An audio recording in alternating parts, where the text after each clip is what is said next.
for help finding their missing loved one after her bloody cell phone was discovered in a local bar. Yeah, the family of Felicia Johnson says Felicia applied for a job last Friday at a local nightclub, and that was the last time anyone heard or seen from her. Her loved ones are holding out hope now that she is found. However, I have yet to be provided with any information as it relates to her last known whereabouts, which I believe to be the Cover Girl nightclub.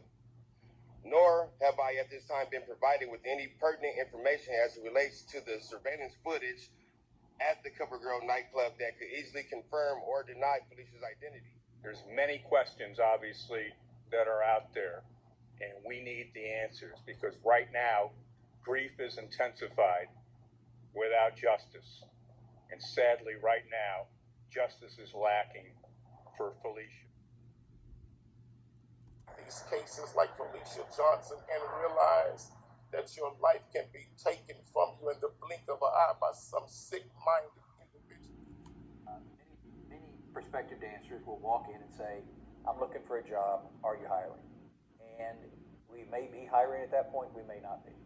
If we're not hiring, we say respectfully, we're not hiring right now, perhaps you'd like to come back at a later date, and that's the end of the conversation.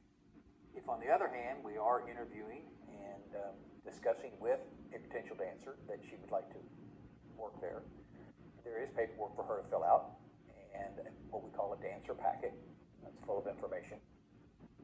They sign it, they execute it, and they go to work.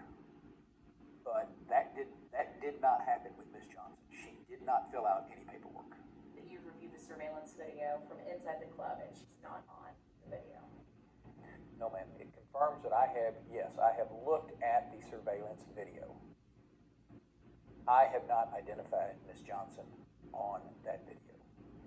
I cannot categorically say that she was or that she was not in that club.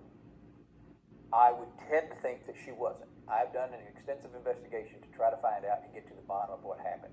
Because quite frankly, I can understand the stress and the worry and the anxiety that the Johnson family is under. Right now, police are looking for the man they say killed Felicia Johnson. She's a California woman who disappeared while visiting Houston more than 8 weeks ago. Ugochi Loca has been following this case since Johnson went missing in early April. Ugochi, good morning to you. What have you learned? Houston police, they do confirm, they believe that this missing 24-year-old woman who was reported missing before was in fact murdered, and they say they believe it happened here. Now, this is an apartment complex off of South Richmond Avenue. Take a look at your screen. This is the suspect, 28-year-old Chukwu Ebuka. She was reported missing back on April 16th after her bloody phone was discovered at Bear Creek Pioneers Park. Houston police tell us Wobodo picked Felicia up from an apartment complex on Windchase Boulevard and took her to his apartment here on South Richmond Avenue. Investigators say they found evidence that Wobodo killed her here before getting rid of her personal belongings at the park and disposing of her body. Quanell X, who's been helping Felicia's family, weighs in.